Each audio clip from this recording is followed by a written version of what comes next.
Hello guys, welcome to my channel civil engineering chapter wise. आज की video से हम स्टार्ट करने जा रहे हैं बिल्कुल नया सब्जेक्ट जो कि है स्टील स्ट्रक्चर डिज़ाइन।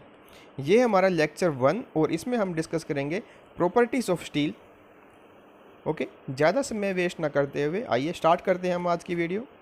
इस वीडियो में हम डिस्कस करेंगे इंट्रोडक्शन, प्रॉपर्टीज़ ऑफ स्टील, जिसमें हम elasticity, plasticity, ductility, brittleness, hardness, toughness, malleability, fatigue and creep, इन सभी प्रॉपर्टीज़ को एक एक करके बिल्कुल अच्छे तरीके से इसमें डिस्कस करेंगे। आइए, अगर आप मेरे चैनल पर नए हैं तो प्लीज़ मेरे channel civil engineering chapter wise को आप सब्सक्राइब कीजिए, साथ ही साथ आप बेल आइकन को ज़रूर प्रेस कीजिए ताकि मेरे आने वाली सभी वीडियो का नोटिफिकेशन आपको मिल सके और आप इस वीडियो का बेनिफिट ले सकें। साथ ही साथ आप इस वीडियो को अपने फ्रेंड और स्टडी रिलेटेड ग्रुप में शेयर कर सकते हैं ताकि वो भी इस वीडियो का बेनिफिट ले सके।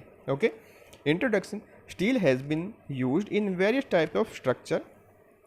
Nowadays, used of steel is as building material has increased. तो इसमें क्या बताया गया है, जो स्टील का यूज़ है आज के टाइम पे बहुत ज़्यादा बढ़ गया है और इसको हम धीरे धीरे और ज़्यादा बढ़ाएंगे फ्यूचर में, क्योंकि इसके काफ़ी फ़ायदे हैं। हम देखेंगे क्या क्या फ़ायदे हैं।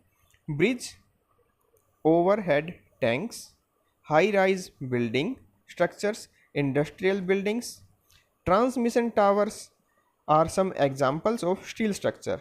आप देख सकते हैं, जो आप रेलवे स्टेशन पे ज़रूर गए होंगे तो रेलवे स्टेशन के पास जो फुट ओवर ब्रिज होता है वो हमारा स्टील स्ट्रक्चर का डिज़ाइन होता है। उसमें जो ट्रांसमिशन टावर लगे होते हैं वो भी हमारे स्टील स्ट्रक्चर के ही होते हैं। Okay, structural steel is an alloy of iron and carbon. ये आयरन और कार्बन के मिक्स से बना होता है, जिसमें कार्बन कंटेंट जो होता है 0.2 से 0.35% इसमें होता है। Okay, with the increase in percentage of carbon, the strength, hardness and brittleness of steel increases and ductility decreases। इसमें क्या बताया गया है, अगर कार्बन कंटेंट को हम ज़्यादा इसमें रखते हैं तो उसकी स्ट्रेंथ पे, हार्डनेस पे और ब्रिटलनेस पे जो इफ़ेक्ट है वो बढ़ जाएगा और उसकी डक्टिलिटी है वो कम हो जाएगी। अब ये सारी चीज़ें क्या होती है हम एक एक करके डिस्कस करेंगे आगे। In India, mainly Fe410 grade mild steel is used। Okay, India में 410 ये ग्रेड का स्टील हम यूज़ करते हैं। IS 800 2007 ये है हमारा Indian standard code for practice of general construction of steel. Steel construction में यूज होने वाला जो कोड है वो हमारा होता है IS 800। ओके, आप इसको याद रखिए, कई बार एक नंबर के क्वेश्चन में ये पूछा जा सकता है, what is the code used in steel structure design, that is IS 800 2007। Okay, अब देखते हैं प्रॉपर्टीज़ क्या क्या होती हैं। फर्स्ट है इलास्टिसिटी एंड प्लास्टिसिटी। आप सभी ने पहले भी इन प्रॉपर्टीज़ के बारे में सुना होगा। इलास्टिसिटी क्या होती है, ये देखिए एक स्ट्रक्चर है, इस पर हमने लोड अप्लाई किया, लोड अप्लाई करने के बाद ये अपनी शेप से चेंज हो गया, यानी कि इसमें डिफॉर्मेशन आया, और जैसे ही हम लोड को रिमूव करते हैं तो ये दोबारा अपनी शेप को गेन कर लेता है। ठीक है, अपनी ओरिजिनल शेप में दोबारा ये आ जाता है, तो इस प्रॉपर्टी को बोलते हैं इलास्टिसिटी। अगर लोड हटाने के बाद भी ये अपनी ओरिजिनल शेप को गेन नहीं कर पाता है, ओके, डिफॉर्म ही रहता है, तो इस प्रॉपर्टी को बोलते हैं हम प्लास्टिसिटी। ओके, तो समझ में आया आपको इलास्टिसिटी एंड प्लास्टिसिटी। नेक्स्ट आता है हमारा ductility, ductile material and brittle material. तो ये दो प्रॉपर्टीज़ होती हैं। डक्टाइल मटेरियल क्या होता है, जो मटेरियल हम उसको खींच के तार में बना सकें, जिस मटेरियल का हम तार बना सकें उसको हम डक्टाइल मटेरियल बोलते हैं। और ब्रिटल मटेरियल क्या होता है, जिस पे हम थोड़ा सा भी अगर लोड उस पर लगाते हैं तो वो बिना किसी लेंथ में इंक्रीमेंट या डिक्रीमेंट के वो बिना किसी वार्निंग के टूट जाता है। ठीक है, आप समझ सकते हैं, बिना किसी वार्निंग के वो टूट जाए। जैसे ये है ग्लास, कांच और मिरर, आप सोच सकते हैं इस पर आप ज़रा सा भी कोई लोड लगाते हैं या कोई स्ट्राइक करते हैं तो एकदम से पूरा पूरा क्रैक हो जाता है, टूट जाता है, तो इसको बोलते हैं brittle material. Okay, ductile material हमारा होता है कॉपर। आप देख सकते हैं इसके तार बनते हैं, वायर्स बनते हैं, तो इसको बोलते हैं डक्टाइल मटेरियल। ठीक है। हार्ड मटेरियल जो होता है वो मोस्टली हमारे जो मेटल का केस है, इसमें कॉपर हमारा सबसे अच्छा डक्टाइल मटेरियल होता है। जो हार्ड होता है, इसमें हार्डनेस ज़्यादा होती है, वो हमारे डक्टाइल कम होते हैं। ठीक है। अब देखते हैं next, hardness, toughness and malleability.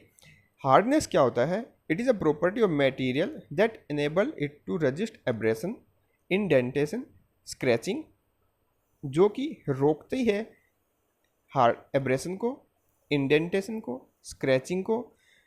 इसका मतलब क्या हुआ? एक ऑब्जेक्ट है, उस पर आप स्क्रैचिंग कर रहे हैं और उसको वो रजिस्ट कर रहा है, यानी कि स्क्रैच के निशान उस पर नहीं आ रहे, उसके मार्क नहीं आ रहे हैं। एब्रेशन का मतलब होता है घिसाव, घिसाव, ग्राइंडिंग टाइप, तो वो भी उस पर नहीं हो रहा है, तो उसका वो रजिस्ट कर रही है। ठीक है, वो प्रॉपर्टी उसको बोलते हैं हार्डनेस। ठीक है। दूसरी प्रॉपर्टी हमारी है टफनेस। टफनेस का मतलब क्या है? आप किसी सब्जेक्ट पे, किसी मटेरियल पे लोड लगा रहे हो और वो अपनी शेप चेंज नहीं कर रहा है, जैसे कि वो बेंड नहीं हो रहा है, ठीक है, ट्विस्ट नहीं हो रहा है और रजिस्ट कर रहा है जो आप लोड लगा रहे हैं। ठीक है, तो उसको बोलते हैं हम टफनेस। ठीक है, अपनी शेप चेंज नहीं कर रहा है तो उसकी प्रॉपर्टी होती है वो टफनेस। उसमें वो जो एनर्जी हम उसमें लगा रहे हैं उसको वो एब्जॉर्ब कर रहा है। ठीक है।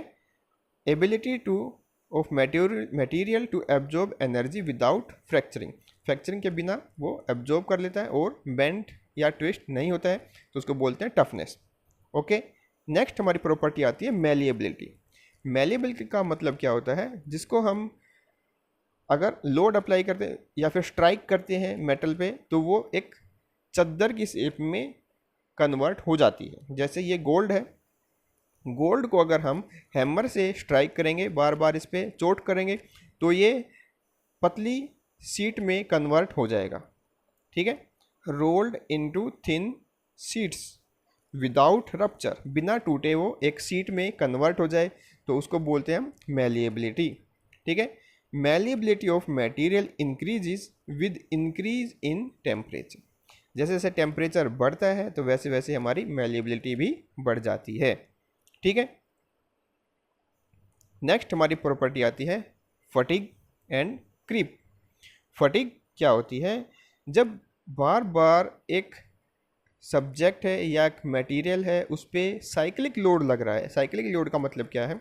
उस पर लोडिंग हो रही है, फिर अनलोडिंग हो रही है, कुछ लोड उस पर लगाया जा रहा है, फिर कुछ टाइम बाद उसको हटाया जा रहा है, लोड लगाया जा रहा है, फिर हटाया जा रहा है, तो एक साइकिल प्रोसेस होता है। तो उस टाइम पे जो उस पर इफ़ेक्ट आता है, उसमें डैमेज होता है, तो उसको बोलते हैं फटीग। ये जैसे आप ये देख सकते हैं, ये एक व्हील है, तो इस पर फटीग की वजह से यहाँ पे ये डैमेज हुआ है ये। ठीक है, बार बार इसमें लोड लग रहा है, बार बार ये व्हील चल रहा है, फिर रुक रहा है, इस पर लोड आ रहा है, फिर ये रुक रहा है, तो इसकी वजह से जो इसमें डैमेज होगा तो उसका फटीग बोला जाता है। ठीक है। नेक्स्ट हमारा आता है क्रीप।